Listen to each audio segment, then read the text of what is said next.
Olá, bom dia, tudo bem com vocês? Hoje nós estamos aqui para mais uma aula de ciências e nessa aula de hoje nós vamos falar sobre materiais condutores de eletricidade. Isso mesmo, a eletricidade que passa lá no fio, que chega lá na tomada e que liga todos os aparelhos eletrônicos que você tem na sua casa. Além disso, nós vamos falar também sobre a densidade dos materiais, tá bom?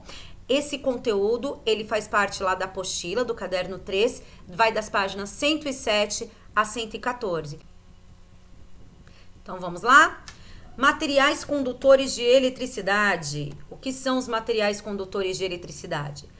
A eletricidade, ela está presente em diferentes situações do nosso dia a dia, praticamente durante todo o dia. Por exemplo, agora, nesse instante, eu estou utilizando a eletricidade para alimentar, né, esse computador que eu estou gravando com vocês. Eu estou utilizando a eletricidade para iluminar o meu ring light. Não sei se é assim que fala, depois vocês me corrijam se eu estiver errado. Eu estou usando a eletricidade para iluminar a sala da minha casa. Eu uso a eletricidade para carregar o meu celular. Enfim, eu uso a eletricidade durante todo o meu dia, em vários momentos do dia. Vocês podem perceber aí nessa imagem abaixo vários exemplos. Iluminação de rua, de praças, das casas, né? Ó, os eletrodomésticos, geladeira, televisão, micro-ondas, todos eles precisam de eletricidade. Até mesmo fogão. Muitos fogões têm aquele acendedor elétrico. Para eu acender o fogão, então, com aquele trrr, eu preciso dar lá a minha tomada ligada na eletricidade. Mas como funciona, né? Como essa eletricidade chega até os meus eletrodomésticos, chega na lâmpada da minha casa? É isso que a gente vai entender um pouquinho, tá? Nós já conversamos um pouquinho sobre bons ou maus condutores de calor, tá? Aqueles materiais que são considerados bons condutores de calor, eles também conduzem a eletricidade. Como que eles conduzem a eletricidade? É como se tivesse uma pessoinha andando por dentro desse fio, tá? Então a eletricidade, ela é conduzida para dentro das nossas casas, né? Do meu fone de ouvido, a eletricidade é conduzida, conduz o som através dele. Então vocês já sabem, bons condutores de calor também são bons condutores de eletricidade. Ou seja, o cobre, o ouro, o zinco, a prata. Se a gente abre o fio, geralmente nós encontramos fios de cobre dentro de um fio, tá? Então gravem bem isso. Bons condutores de calor são bons condutores de eletricidade. Por que condutores de eletricidade? Porque eles vão transportar a corrente elétrica, certo? Quais são os materiais condutores de eletricidade? Existem diversos tipos de materiais, tá? Então eu tenho aqui um fio, ó. Pode ver as pontinhas do fio, o fio tá descascado, são de cobre. Mas tem os maus condutores de calor, que são os isolantes térmicos, são maus condutores de eletricidade também. Como, por exemplo, a madeira, o plástico, eles não conduzem eletricidade. Às vezes a mamãe fala assim pra vocês: olha, não vai ligar a tomada descalço. Porque se você tiver com um calçado, aquele calçado, ele vai isolar a eletricidade, ele não vai deixar que você tome choque, tá? De certa forma. Por isso que às vezes quem mexe com eletricidade usa luvas especiais, usa uma roupa especial. Por quê? Porque aquela roupa, ela vai isolar a eletricidade fora deles. Esses dias até comentaram comigo: professora, você sabia que se um raio atingir o carro, eu não vou ser atingido? Porque ele está sendo isolado por alguns materiais que fazem parte do carro. Claro que se o carro fosse somente de metal, você não estaria isolado, tá? Vocês agora vão assistir a esse videozinho. Então prestem atenção que ele vai passar um pouquinho mais sobre materiais condutores de eletricidade para vocês, tá bom?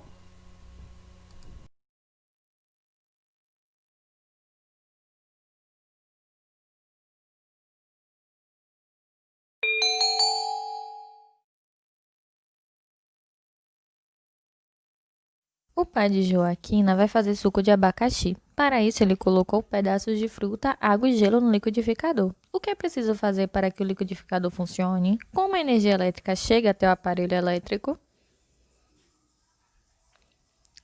Para que o liquidificador ou qualquer outro equipamento elétrico funcione, é preciso conectar seu plugue à tomada. Além disso, é preciso acionar o botão liga e desliga.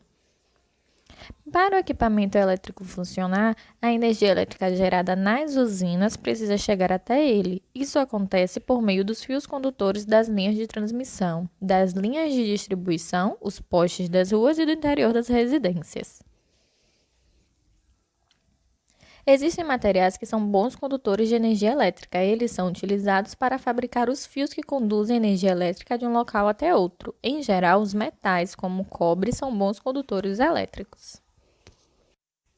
Os materiais que não conduzem energia elétrica, como borracha e plástico, são chamados maus condutores elétricos. Os fios elétricos que utilizamos em nossa residência são formados por materiais bons condutores na parte de dentro e também por materiais maus condutores de energia elétrica na parte de fora. Os maus condutores, também conhecidos como isolantes elétricos, evitam choques elétricos e curtos-circuitos. Algumas ferramentas utilizadas em reparos elétricos são feitas de metal devido à resistência desse material, porém, o metal utilizado também é um condutor elétrico. Por esse motivo, o local onde as pessoas seguram a ferramenta é recoberto por um material isolante como borracha ou plástico para evitar choques elétricos. Quando o liquidificador do pai de Joaquina entrou em funcionamento, surgiu uma corrente elétrica nos fios condutores desde a usina elétrica até o aparelho. Quando o material conduz energia elétrica, ele é percorrido por uma corrente elétrica. Observe agora a imagem ao lado. Por que o aparelho parou de funcionar? Quando se posiciona o botão do aparelho na posição desligada, a corrente elétrica é interrompida e o aparelho para de funcionar. O caminho percorrido pela corrente elétrica é chamado circuito elétrico. Um circuito elétrico é formado basicamente por um gerador elétrico, por fios condutores e pelo dispositivo elétrico, como vocês podem observar na imagem. Geralmente, os circuitos elétricos apresentam interruptores. Nesse primeiro caso, o interruptor permitiu que se estabeleça uma corrente elétrica no circuito acendendo a lâmpada. É um circuito elétrico fechado. No segundo caso, o interruptor cessa a corrente elétrica no circuito apagando a lâmpada. É um circuito elétrico aberto.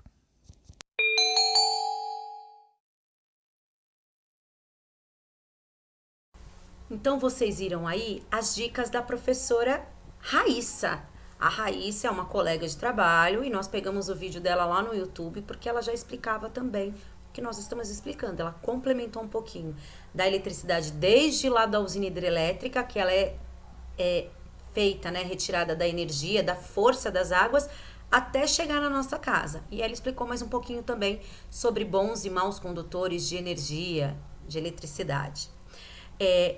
Nós temos alguns aparelhos, como por exemplo o celular, ele não está constantemente ligado a uma rede elétrica, né? Não está constantemente com o fio ligado.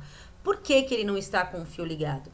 Porque eles são energizados, eles recebem energias das baterias, tá? Ou até mesmo de pilhas. Por exemplo, o meu mouse, a energia dele tá vindo de duas pilhas, espera aí que eu vou abrir para vocês, que ele tem aqui. Quando acaba essas minhas pilhas, eu preciso substituí-la, tá? No caso das pilhas, eu substituo as pilhas. Eu pego essas pilhas, retiro, coloco pilhas novas com novas energias. No caso do celular, a bateria é recarregável. Então, eu ligo na tomada do meu celular e essa bateria vai se recarregar e vai durar lá mais cerca de 24 horas, 12 horas, depende do nosso uso, tá? Porém, essas substâncias, tanto a bateria do celular, quanto a pilha do meu mouse, ou a pilha que vocês utilizam aí no controle remoto de alguns videogames, outros já tem baterias internas que são recarregáveis, quanto bateria de relógio, tudo isso, elas têm uma substância que ela pode, além de gerar a eletricidade, ela é tóxica, ela é prejudicial à nossa saúde e ao meio ambiente. Então, pilhas e baterias precisam ser descartadas em um lixo específico. Nós não podemos jogar pilhas e baterias no lixo da nossa casa, tá? Existem alguns lugares que tem essa coleta de pilhas e baterias, como vocês podem ver aqui nesse exemplo, tá? Por quê? Porque elas vão ter lá um fim apropriado para elas. Elas vão ser descartadas de maneira apropriada. Por quê? Porque se ela for descartada num lixo comum, ela pode prejudicar o solo. Lembra do chorume que sai lá do lixo? Pensa essa pilha e essa bateria sendo descartada lá. Ela também sai um líquido. Às vezes a gente não fala assim, a mamãe, você já deve ter ouvido falar, a mamãe e papai fala, ixi, a pilha derreteu dentro do controle remoto. Ela soltou um líquido. Esse líquido é uma substância tóxica, faz mal para vocês, faz mal para toda a natureza, tá? Então eles precisam ser descartáveis em lugares específicos para isso. Hoje em dia é muito recomendado o uso de pilhas e baterias recarregáveis, tá? Antigamente, quando existia muito aquelas máquinas fotográficas digitais, nós usávamos muitas pilhas recarregáveis, né? E aí tinha lá um recarregador para pilha, para bateria.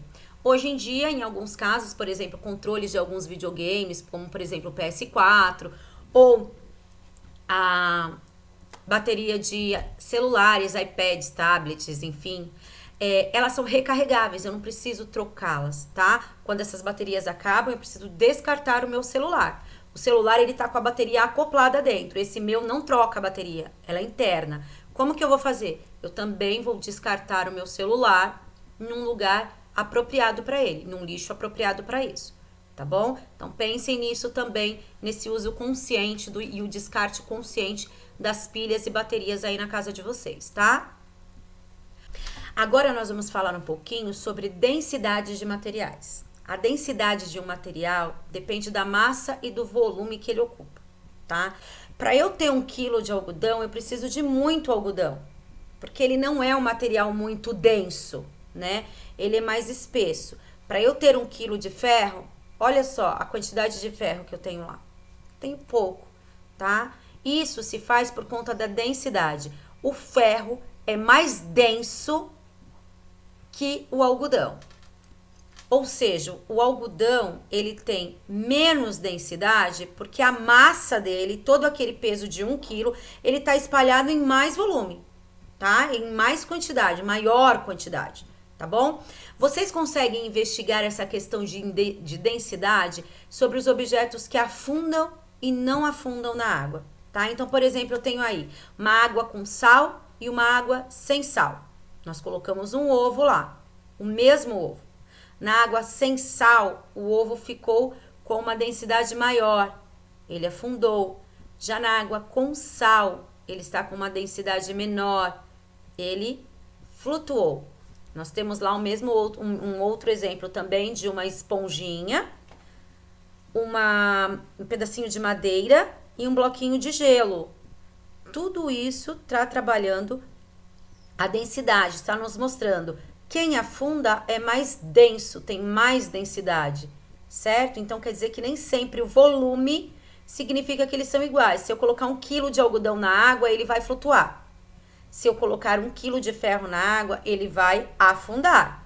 Concordam? Não vai flutuar como o algodão. Por que isso? Porque eles são mais ou menos densos que a água.